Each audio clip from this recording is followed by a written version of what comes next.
नमस्कार। इस समय आप देख रहे हैं दूरदर्शन हिमाचल। मैं हूं अवजय चौधरी। स्वागत है आप सभी का कृषि दर्शन कार्यक्रम में। कृषि दर्शन कार्यक्रम में आज हम एक ऐसे जनरल विषय पर बात करने वाले हैं जो कि हम सब से जुड़ा हुआ है। किसान से तो जुड़ा हुआ है, लेकिन उसके साथ साथ उपभोक्ताओं के साथ भी वो जुड़ा हुआ है। कैसे, उसके बारे में आपसे आज विस्तार से चर्चा करेंगे। जैसे कि आपने देख लिया होगा शुरू में ही कि आज जो हमारा विषय है वो है फलों में विभिन्न प्रकार के रोगों का उपचार किस तरह से किया जाता है। जब भी आप मार्केट में जाते हैं, आपकी हमेशा ये कोशिश रहती है, हर एक का ये प्रयास रहता है कि सबसे जो अच्छा फल है, यदि आप उसकी कीमत दे रहे हैं, वो आपकी टोकरी में होना चाहिए, उसे आप खरीद कर लेकर आते हैं। और किसान की, बागवान की ये होती है कि जब तक वो फ्रूट पेड़ पे लगा हुआ है, उस पर कोई बीमारी ना लगे, उसको अच्छे दाम मिलेंगे। तो आज हम इन सब चीज़ों पे विस्तार से चर्चा करेंगे और इस चर्चा में आज हमारे साथ शामिल होने के लिए डॉक्टर पंकज गुप्ता जी हैं, जो कि सह निदेशक पद से रिटायर हुए हैं, सेवानिवृत्त हुए हैं, ये बागवानी केंद्र मशोबरा से। तो डॉक्टर पंकज गुप्ता, आपका हमारे कार्यक्रम में बहुत बहुत स्वागत है। धन्यवाद। जैसे कि आपने देख लिया होगा कि आज का जो हमारा विषय है बहुत जनरल विषय है, लेकिन बहुत ही महत्वपूर्ण विषय है। क्योंकि हमारा प्रदेश फलों के नाम से इतना नहीं जाना जाता है, लेकिन जो हमारी जो पहाड़ की बेल्ट है, यहाँ पर बहुत सारे फल लगते हैं। खासकर सेब तो यहाँ का राजा है, चाहे वो कुल्लू बेल्ट है, चाहे वो शिमला बेल्ट है, चाहे वो सिरमौर है, चाहे वो दूसरा है। तो इसे हम सेब के नाम से जानते हैं। जब पेड़ पे लगा होता है तो बहुत सुंदर लगता है, लेकिन जब उसमें किसी तरह की बीमारी लग जाती है तो किसान, उस बागवान की हालत समझी जा सकती है। तो मैं आपसे जानना चाहूँगा कि सेब में या फलों में कौन कौन से रोग लगते हैं, उसके बारे में आप जरूर बताएं, लेकिन पहले अपने बारे में कुछ आप बताएं। हाँ, धन्यवाद जी। मैं डॉक्टर पंकज गुप्ता, सह निदेशक पद से मैं सेवानिवृत्त हुआ हूँ और मेरा जो फील्ड ऑफ स्पेशलाइजेशन है जी। वो बीमारियों के बारे में ही है। क्या बात है। कि फलों में कैसे क्या रोग लगते हैं और कैसे उनका उपचार किया जाता है। जी। तो अब जब फलों की बात आई है तो हिमाचल प्रदेश हमारा एक ऐसा प्रदेश है जी। जहाँ पर 24-25 किस्म के फल उगाए जाते हैं। जी। आपके सेब से लेके अनार, संतरा, मौसमी, कीवी और चेरी, प्लम, स्टोन फ्रूट्स भी उगाए जाते हैं। तो लगभग 24-25 प्रकार के यहाँ पर फल उगते हैं। और फलों में जो बीमारियां लगती हैं वो एक फल से दूसरे फल की बीमारी अलग होती है और ये विभिन्न प्रकार के जीवाणुओं से लगती है। राइट। जैसे फफूंद से बीमारी लगती है, बैक्टीरिया से बीमारी लगती है, विषाणु वायरसेस आपने सुने होंगे, वायरसेस की भी बीमारी फलों पर लगती है।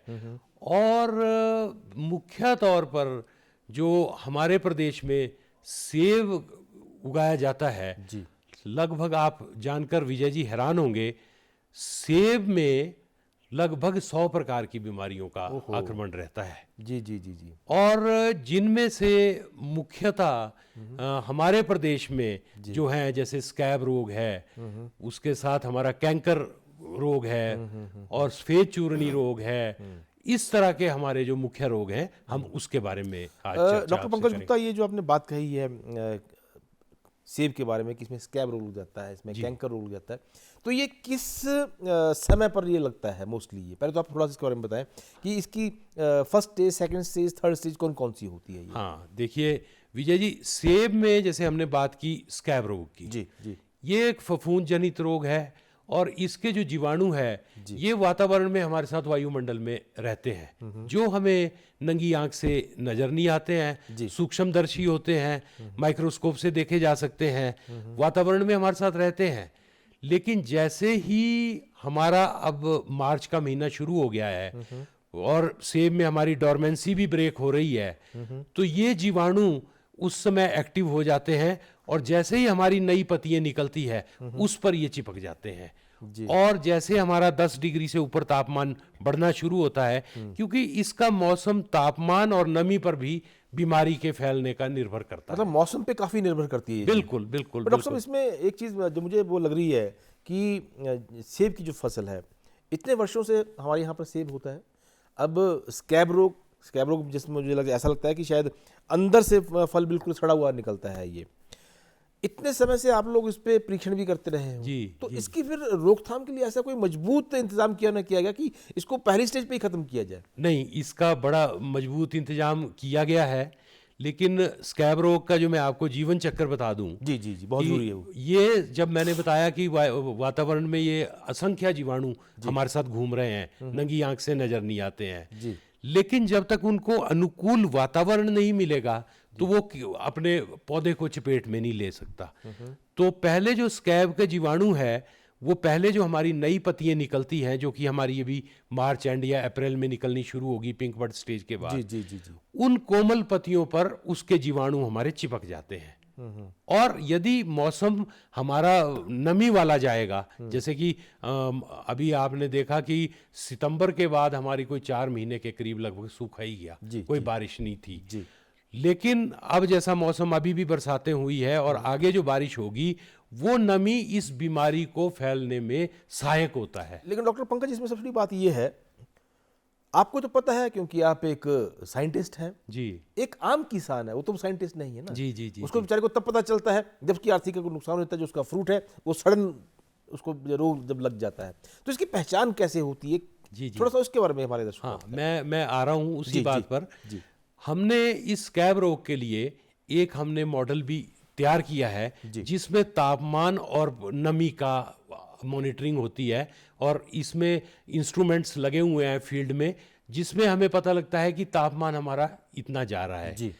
और 9 घंटे के लिए यदि सेब की पत्तियां गीली रहती हैं, जो पत्तियां निकली हैं, तो 9 दिन के बाद उस पे पत्तियों पे स्कैब के लक्षण दिखाई देते हैं, धब्बे बन जाते हैं, यदि 9 घंटे के लिए वो पत्तियां गीली रहती हैं। ये हमारे दर्शक इस बात को अच्छे से आज डॉक्टर पंकज से देख सकते हैं, सुन सकते हैं कि ये जो बताई जा रही है चीजें, ये आपके लिए बहुत ही लाभप्रद होने वाली है, क्योंकि अब सेब की जो पिंक बर्ड स्टेज है वो अब शुरू होने वाली है। जी जी जी, फ्लावरिंग होगी, उसके बाद शुरू। लेकिन जिस तरह से आप बता रहे हैं, मुझे लगता है कि बहुत अच्छी जानकारी आज हमारे दर्शकों को मिलने वाली है। तो मैं बता रहा था कि हमने इसके लिए एक मिल्स इन्फेक्शन पीरियड कहते हैं उसको, वो हमने एक सारिणी बनाई है। अगर हमारा एवरेज तापमान दिन का 12 से 18 डिग्री 18 डिग्री तक जाता है एवरेज तापमान, और सेब की पत्तियां जो है वो 9 घंटे तक गीली रहती है, जबकि बारिश आती है, नमी रहती है, तो 9 दिन के बाद उसमें बीमारी के धब्बे आ जाते हैं। लक्षण धब्बे रहेंगे पत्तियों हाँ पर? हाँ, उसमें वो धब्बे जो है वो हमारे जैतूनी रंग के धब्बे पड़ जाते हैं। जैसे आपने कहा कि खुली आंख से तो हम उसको देख नहीं सकते हैं, तो यही पत्तों की एक पहचान है कि इसमें कोई रोग लग चुका है। हाँ, जब पत्तों पे वो धब्बे पड़ जाएंगे, जैतूनी रंग के धब्बे वो बनेंगे, तो वो पहली प्रारंभिक पहचान है, पहले वो पत्तों पर हमारे धब्बे बनेंगे, क्योंकि उस समय ना हमारे फूल होंगे ना फल होंगे। और जो पत्तों पर जो धब्बे बनेंगे, उन धब्बों में असंख्य, मतलब 10 लाख से ऊपर, एक धब्बे में 10 लाख से ऊपर जीवाणु होते हैं, जो क्षमता रखते हैं वहां से आगे और धब्बे बनाने की। तो डॉक्टर पंकज, इसमें फिर ये बात हो गई कि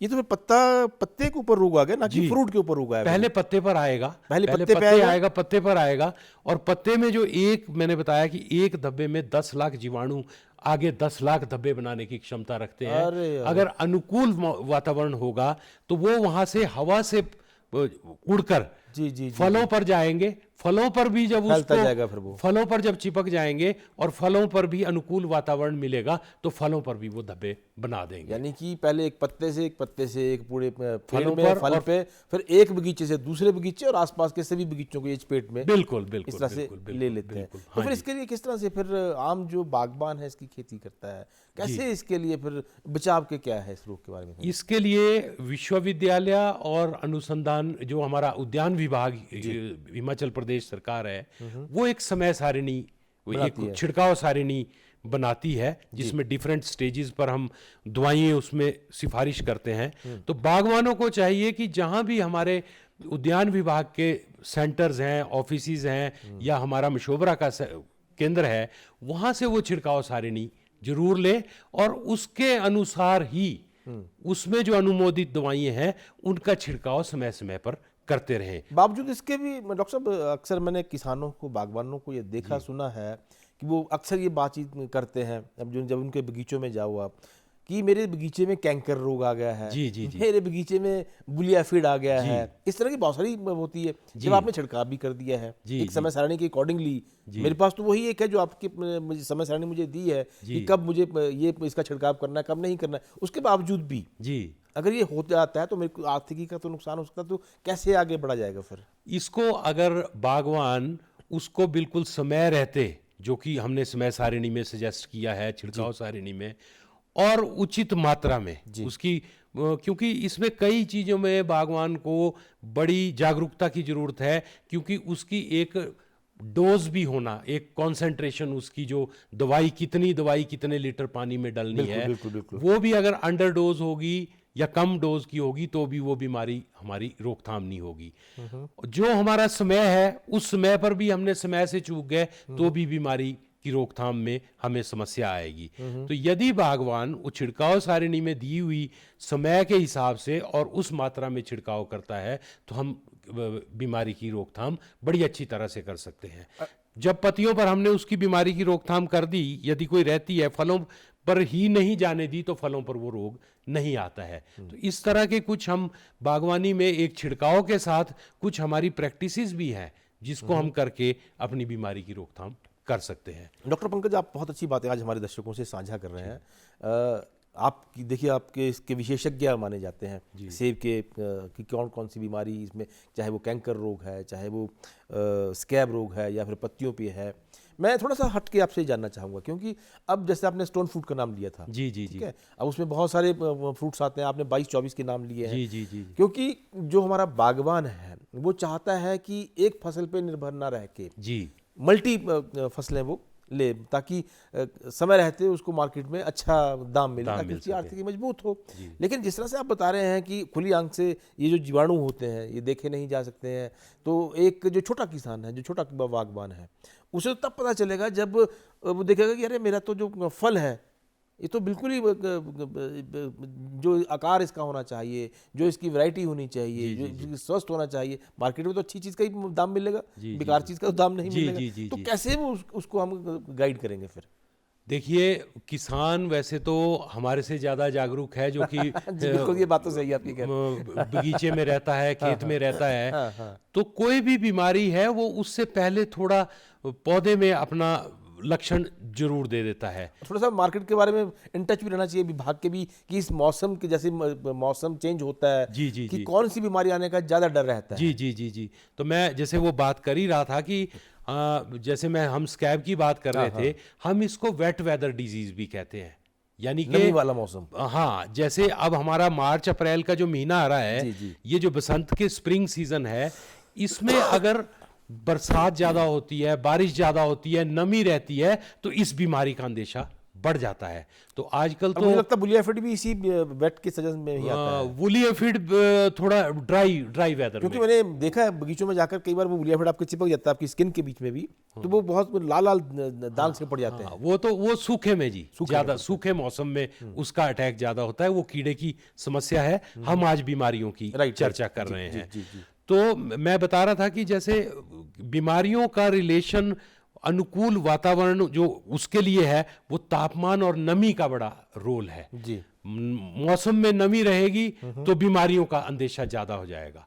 तो आजकल तो हमारे पास आपके दूरदर्शन से भी हमें सारा मौसम विभाग से भी हमें चेतावनी आ जाती है कि पश्चिमी विक्षोभ आ रहा है, इस तारीख से इस तारीख तक बारिशें रहने वाली है। तो वो बारिशें हमारी बीमारी की इंडिकेशंस हमें दे देता है। तो बागवान को हम सजेस्ट करते हैं कि उस मौसम से पहले या उसके बाद हमें छिड़काव करना बहुत जरूरी है। क्या आप उन दवाइयों का नाम बता सकते हैं? जी, जी, जी। जेनरिक नेम उनके क्या दवाइयाँ हमारे पास बहुत ज्यादा दवाइयाँ हैं, आप लेकिन कब कौन से महीने में छिड़काव किया जाता है, कब किया जाता है छिड़काव? हाँ, देखिए, हमारा जो स्कैब रोग के लिए हरी पत्तियां जब निकलनी शुरू होती है, ग्रीन टिप स्टेज से छिड़काव शुरू हो जाता है। तो दवाइयाँ हमारे पास जो छिड़काव सारिणी में हम सिफारिश करते हैं। मैं आपको रोकूंगा यहाँ पर, क्योंकि हमारे जो आम दर्शक है उन्हें तो, जो बागबान है जो सेब की खेती करते हैं, उन्हें तो ये पता है स्कैब क्या होता है, लेकिन हमारे ऐसे बहुत से दर्शक भी हैं जो इस कार्यक्रम को देख रहे हैं, उन्हें नहीं पता है कि स्कैब रोग क्या होता है। तो थोड़ा सा विस्तार से बता दें कि स्कैब रोग क्या होता है। हाँ, स्कैब रोग जो है ये एक, पहले पत्तों पर इसके जैतूनी रंग के धब्बे बनते हैं और वो धब्बों से फलों पर भी छोटे छोटे जैतूनी रंग के ही धब्बे बनते हैं। और जब फलों पर धब्बे बन जाते हैं तो उन फलों का एक तो पहले तो आकार भी डी शेप हो जाता है, साइज नहीं बनता है, रंग उसमें ठीक नहीं आता है, और उस फल को हम भंडारण भी नहीं उसका कर पाते हैं। और जब फल की, पहले ही आपने विजय जी बताया कि जी, जी। हम मार्केट में पहले साफ साफ फल देखते हैं, जो देखने में ही पहले तो सुंदर लगता है। पहले तो जो एक कंज्यूमर है वो पहले आंखों से उसको खाता है। हाँ, सही ठीक, बात है। खाता तो बाद में है, पहले आंखों से उसको वो क्या, जी, देखता जी, है। जी। तो जो देखने में चीज ठीक नहीं लगती तो दाम उसको- वहीं से तय हो जाता है। बागवान को भी फिर उसके दाम नहीं मिलते हैं। दाम वहीं से तय हो जाता तो है जब आंखों से स्कैब खाते हैं। के फलों पर धब्बे पड़ते हैं जिससे कि उसकी मार्केट वैल्यू खराब हो जाती है। तो मैं अभी बात कर रहा था, आपने कैंकर की भी जी, एक दो जी, बार जी, जिक्र जी, किया, जी। तो मैं बागवान भाइयों को बताना चाहूंगा कि हिमाचल प्रदेश में लगभग 18 प्रकार के कैंकर रिपोर्टेड है। 18 प्रकार के। जी, जो जीवाणु अलग अलग क्लास से बिलोंग करते हैं, 18 प्रकार के अलग अलग जीवाणु ये हैं। जो 18 प्रकार के हैं ये एक ही जगह में रहते हैं या हर एक बगीचे में ये हो सकते हैं? ये वायुमंडल में कहीं भी रहते हैं और नंगी आंख से तो हमें नजर नहीं आते हैं, वातावरण में हमारे साथ हैं। लेकिन कैंकर का जीवाणु जो है ये इतना एक एक्टिव पैथोजन नहीं है जो एक स्वस्थ पौधे को अपनी चपेट में ले ले। डॉक्टर साहब अपनी बात को जारी रख सकते हैं। हाँ जी। मैं यहाँ पर आपको ये पूछना चाहूँगा, जिस तरह से हम कई बार जब मार्केट में जाते हैं तो वो कहा जाता है कि बहुत अच्छा सा स्वस्थ सा कोई चीज़ दिखती है, फ्रूट दिखता है, वो माना जाता है कि ये विदेशी सेब है या विदेशी फ्रूट है ये। जी जी जी। और जब हमारे अपने फ्रूट आते हैं वहाँ पे तो ये देसी है। देसी जब हम देखते हैं तो मुंह बिचका लेते हैं कि यार इसकी तो शक्ल भी ऐसी नहीं जैसा विदेशी है। तो एक विदेशी और एक देसी, तो ऐसी वो कौन सी है कि पहली स्टेज पे ही वो लोग उस बीमारी को पकड़ लेते हैं जो हम यहाँ पर नहीं पकड़ पा रहे हैं? हमारा जो फ्रूट है उनके लेवल का क्यों नहीं होता है फिर? नहीं, हम उनके लेवल, उनसे बेहतर हमारा फ्रूट, किन्नौर के इलाके का हमारा उनसे मात्र बेहतर एक भी मैं सेब की बात नहीं कर रहा हूँ। फ्रूट होता है और भी फल है। ऐसा नहीं है, उनके वहां पर बीमारियां हमारे से ज्यादा है। मैं यदि आपको उदाहरण के तौर पे बताऊं, एक फायर ब्लाइट बीमारी है जो कि उन देशों में है। अभी तक हम थोड़े से जिसको मैं कहूँगा कि हम लकी हैं, हमारे देश में वो फायर ब्लाइट बैक्टीरिया से बीमारी होती है। वो फ्लावरिंग के टाइम में बीमारी आती है, फूलों को मुरझा देती है और हमारा 100% लॉस हो जाता है। तो अभी तक हम उस बीमारी से जूझ बचे नहीं हुए रहे हैं, हम थोड़े से खुशकिस्मत हैं। उनको उस बीमारी के लिए भी एडिशनल स्प्रेज करने पड़ते हैं। और जहां तक स्कैब की बात है, हम तो 4-5 स्प्रे करते हैं, वो लोग कम से कम 12 से 14 छिड़काव उनको करने पड़ते हैं, क्योंकि वहां का मौसम ऐसा है, नमी इतनी रहती है और उस बीमारी की वहां पर ज्यादा वो बीमारी होती है। ऐसा नहीं है कि बीमारी वहां नहीं है, और वहां बीमारियां हमारे से ज्यादा हैं और हमारा फ्रूट उनसे बेहतर है, ऐसा क्वालिटी वाइज भ्रांति गलत है कि उनका फ्रूट हमारे से अच्छा है। जी। हमारी क्वालिटी बहुत अच्छी होती है। जी, जी, जी। तो मैं जो कैंकर की बात बागवानों को बता रहा था, वो मैं ये इसलिए बता रहा था कि आजकल जैसे कैंकर मैंने बताया कि 18-19 प्रकार के कैंकर रिपोर्टेड हैं, अलग अलग श्रेणी से वो बिलोंग करते हैं। लेकिन कैंकर तने पे लगता है, पत्ते पे लगता है, तने पे लगेगा जी। टहनियों पे कैंकर लगता है, और ये पौधे को अल्टीमेटली सुखा देता है। और कैंकर के जीवाणु ऐसे स्वस्थ पौधे को अपनी चपेट में नहीं ले सकते, इनको पौधे में घुसने के लिए कोई ना कोई जख्म की आवश्यकता पड़ती है। चाहे वो जख्म हम प्रूनिंग करते हैं, हम जब काट छांट करते हैं फल की क्वालिटी बनाने के लिए, ताकि अच्छा, इसीलिए जब प्रूनिंग की जाती है तो टिप्स पे वो एक तरह से वो दवाई सी लगाई जाती है ताकि यहाँ पे कैंकर ना हो। जी जी जी जी, एग्जैक्टली। लेकिन जो कैंची से हम छोटे कट बनाते हैं उन पर पेस्ट का लगाना पॉसिबल नहीं है, क्योंकि जख्म तो हमने छोटी टहनियों पर भी कर दी है। मोटी टहनी जो हम आरी से काटी है उस पे तो हम पेस्ट लगाते ही हैं, वो पेस्ट की हमारी रिकमेंडेशन है। लेकिन जो प्रूनिंग के बाद कट बनते हैं तो हम बागवानों को सिफारिश करते हैं कि तुरंत प्रूनिंग के बाद बोर्डो मिश्रण का छिड़काव हम कहते हैं। बोर्डो मिश्रण में नीला तोता और चूना, 2 चीजें डलती है, नीला तोता और अनबुझा चूना, इनको बराबर की मात्रा में डाला जाता है, और पानी, इसके घोल का छिड़काव करें। मतलब 100 लीटर में मालिक कितना डालना पड़ेगा? हाँ, तो मैं बागवान भाइयों को बताना चाहूंगा कि 2 लीटर दो किलो नीला तोता और 2 किलो ही अनबुझा चूना 200 लीटर पानी में इसकी मात्रा रहती ये है। सबसे बेस्ट दवाई बोडो मिक्सचर की बोडो मिश्रण है जी। और इसमें ऐसा है कि लोग कई चूना ज्यादा डाल देते हैं, तो मैं बागवानों से ये निवेदन करूंगा कि जो बोडो मिश्रण में जो चूना है वो बराबर का ही मात्रा डलेगी, वो ज्यादा ना डालें, क्योंकि चूने का उसमें विजय जी ये काम है कि जो नीला तोता अगर हम प्योर पेड़ पर छिड़क देंगे तो पेड़ को जख्म बना देगा, इंजरी कर देगा, नुकसान कर देगा। और जो बीमारी की रोकथाम के लिए काम करना है वो नीले तोते ने नहीं करना है जी। चूना हम इसलिए डालते हैं कि उसको न्यूट्रलाइज करना है ताकि वो पौधे को नुकसान ना करे। तो ये हमारी टेस्टेड रिकमेंडेड डोज है जो 2 किलो नीला तोता और 2 किलो ही अनबुझा चूना। इसलिए ज्यादा चूना डाल के हम नुकसान कर रहे हैं, उसके असर को हम बिल्कुल खत्म कर रहे हैं। तो तुरंत प्रूनिंग के बाद ये बोर्डो मिश्रण का छिड़काव करना बहुत जरूरी है। तत्पश्चात और ये मैं आ रहा हूं उस पर, ये बोडो मिश्रण जो है ये बारिश से भी नहीं धुलता है, पेड़ पर ज्यादा समय तक टिकता है। और आजकल इसका करने का समय बिल्कुल ठीक है। और ये हमारी एक स्कैब की छिड़काव भी हमारे को उसमें भी कवरेज करता है, स्कैब की रोकथाम भी करता है जो हमने अभी छिड़काव करना है। उसके बाद हम मौसम देखकर चलेंगे। अगर हमारी बरसात बारिश ज्यादा हो रही है, जैसे मार्च एंड में बरसात हो गई, अप्रैल में हो गई, तो हम उसके बाद हमारे पास फफूंद नाशक है जो हम कार्बेंडाजिम ग्रुप है, मैनकोजेब ग्रुप है, ट्रायजोल ग्रुप है, ये अलग हम। डॉक्टर साहब ये तो आप बहुत अच्छी बात बता रहे हैं आपने, लेकिन जब आपने कहा कि उसके बाद बारिश भी हो सकती है, लेकिन आपने देखा कि जब फ्रूट लगता है थोड़ी सी स्टेज पे आता है उसमें ओले की बहुत मार पड़ जाती है, फिर जी उससे जख्म हो जाता है, तभी मार्केट में फ्रूट नहीं मिलता है, फिर उसका प्राइस नहीं मिल पाता, वो भी मुझे एक तरह से बीमारी लगती है मुझे। ओले के लिए तो बीमारी तो नहीं है, लेकिन वो एक फल को नुकसान है, लेकिन किसान की आर्थिकी तो वो खराब कर दी जाती है। जी, उसके लिए तो फिर नेट का ही प्रावधान, जो लोग हमारे बागवान भाई नेट लगाते हैं। बहुत सी मैंने आजकल सोशल मीडिया पे इस तरह से लोग अपने बगीचों को डालते हैं कि किस तरह से पूरे बगीचों को कवर किया जाता है। हाँ जी लोग, ताकि जो हेलिंग नेट है इस तरह जी तो लगाते हैं लोग। तो सब आदमी तो नहीं लगा सकते, छोटे जो बागवान है, इतनी उनकी आर्थिकी नहीं, जो बड़े बागवान है वो सब तो कर सकते हैं। तो हाँ, मैं बात कर रहा था आपसे कि जब हम बोडो मिश्रण का जो छिड़काव करते हैं, और मैंने पहले भी कहा कि सिर्फ छिड़काव ही सॉल्यूशन नहीं है जी। बीमारी की रोकथाम के लिए हमारे को छोटे छोटे अपनी कल्चरल प्रैक्टिसेस भी, जैसे कहते हैं ना, इलाज से बेहतर परहेज बेहतर है।